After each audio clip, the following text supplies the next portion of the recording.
Well, I've been a journalist for about 25 years, and I was educated to lie, to betray, and not to tell the truth to the public. But seeing right now, within the last months, how far how the German and American media tries to bring war to the people in Europe, to bring war to Russia. This is a point of no return, and I'm going to stand up and say it is not right what I have done in the past, to manipulate people, to make propaganda against Russia, and it is not right what my colleagues do and have done in the past, because they are bribed to betray the people, not only in Germany, all over Europe. The reason writing this book was that I am very fearful of a new war in Europe, and I don't like to have this situation again, because war is never coming from itself. There is always people behind it to push for war. And this is not only politicians, this is journalists too. And I just have written in the book how we have betrayed in the past our readers just to push for war, and because I don't want this anymore. I'm fed up with this propaganda. We live in a banana republic and not in a democratic country where we have press freedom, where we have human rights. If you see the German media, especially my colleagues who day by day write against the Russians, who are in transatlantic organizations and who are supported by the United States to do so, well, people like me, I became an honorary citizen of the state of Oklahoma in the United States. Just why? Just because I write pro-American. I wrote pro-American. I was supported by the Central Intelligence Agency, by the CIA. Why? Because I should be pro-American.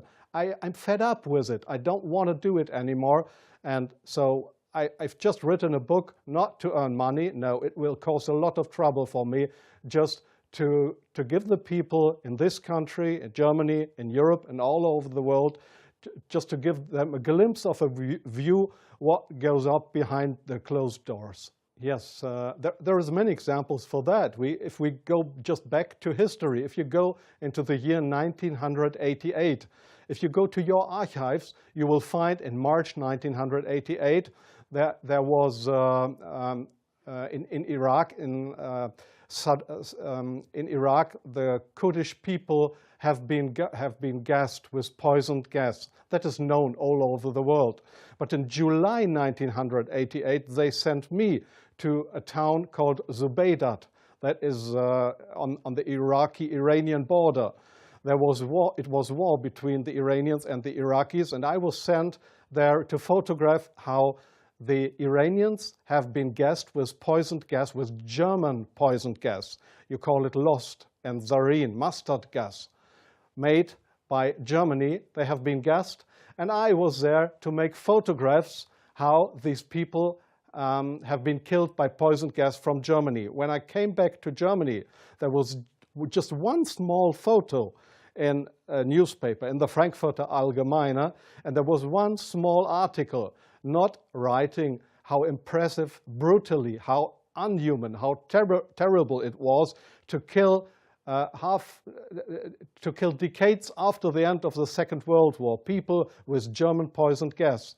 So this was a situation I feel misused for having been there, and just to give a documentary what has been done, but not being allowed to cry out to the world what we have done behind closed doors. Up to today, it's not well known in the public that with German public gas, there have been hundreds or thousands of people gassed in this city of Zubeidat. Now, you ask, what have I done for intelligence agencies? So please see, most of the journalists you see in foreign countries, they claim to be journalists, and they might be journalists, European or American journalists, but many of them, like me in the past, are so-called non-official cover. That's what the Americans call that. I have been a non-official cover. Non-official cover means what? It means you too work for an intelligence agency. You help them if they want you to help them, but they will never, when you are locked, or when they find out that you are not only a journalist but a spy too, they will never say, "Oh, this was one of our guys." They will not know you. That means non-official cover.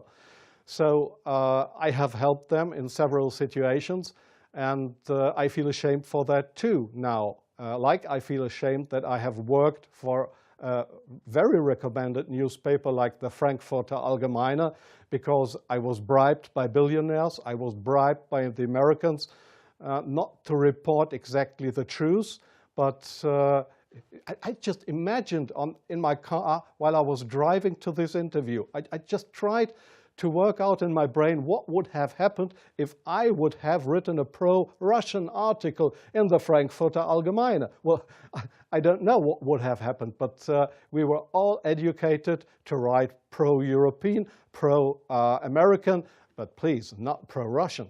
So I'm very sorry for that, but this is not what I understand for democracy and for press freedom. I'm very sorry for that.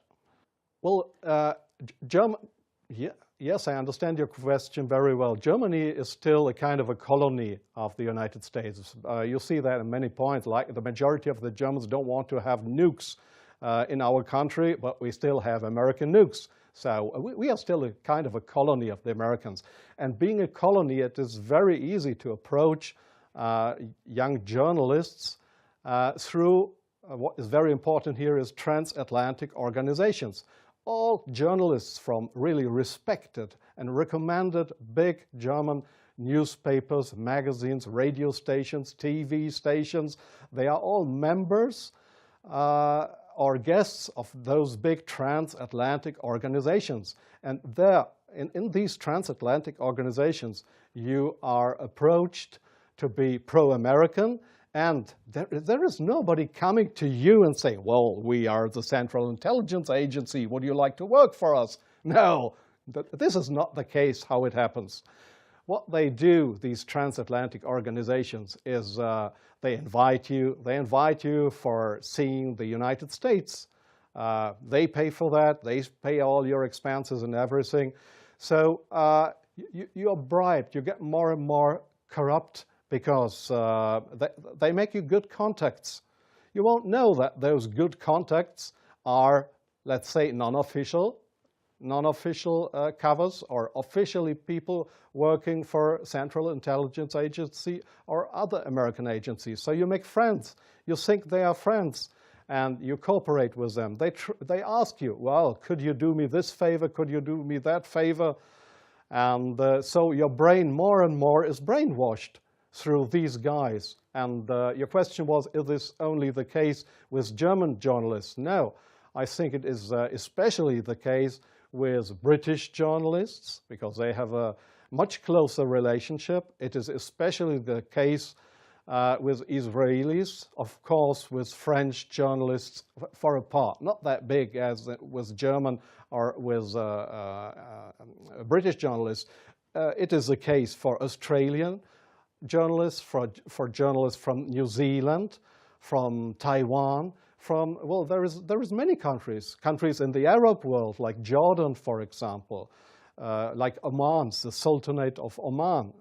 There is many countries where this happens, where you find people to claim they are respected journalists, but if you look behind them, you'll find they are puppets on a string of the Central Intelligence Agency.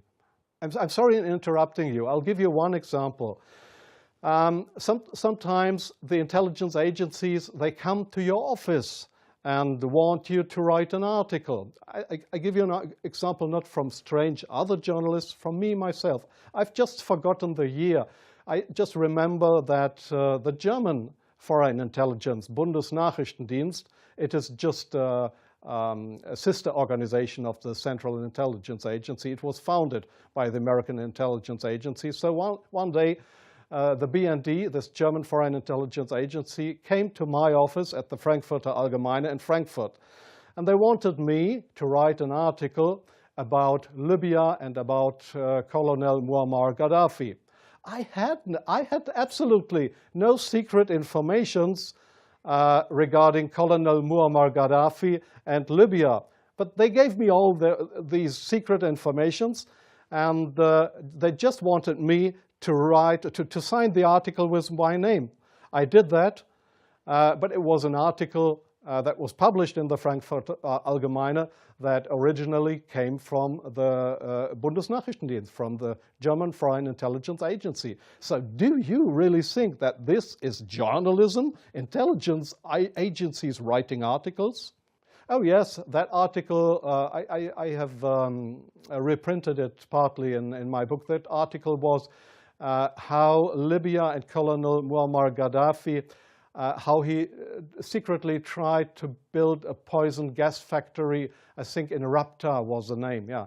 And I got all those informations. It was a story that was printed worldwide 2 days later. But I had no information on that. It was the intelligence agencies that wanted me to write this article.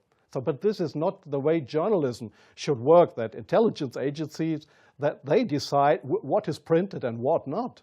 If I say no, I give you an example from a very good example if you say no. Well, we have a rescue unit in Germany with helicopters for traffic accidents. It's called, they call themselves the Yellow Angels. There was one guy who didn't want to cooperate. He was a pilot of the helicopter service of the Yellow Angels in Germany.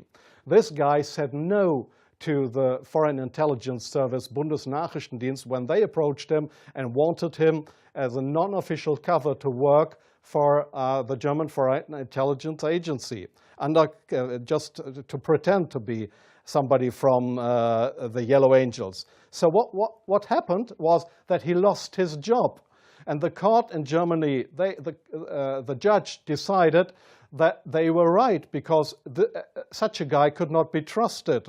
He was kicked off his job because he didn't cooperate with the Foreign Intelligence Service. So I knew what would happen if I would not cooperate with intelligence services. Well, I have had, let me say, 6 times my house was house searched because I was accused by the public prosecutor, the German public prosecutor. I was accused of leaking secrets of states. 6 times house searched. Well, they hoped that I wouldn't do that ever again. But I think it's worse that the truth will come out one day. The truth won't die. And I don't mind what will happen. I've had 3 heart attacks. I have no children. So if they want to bring me to court or to prison, so it's worse for the truth.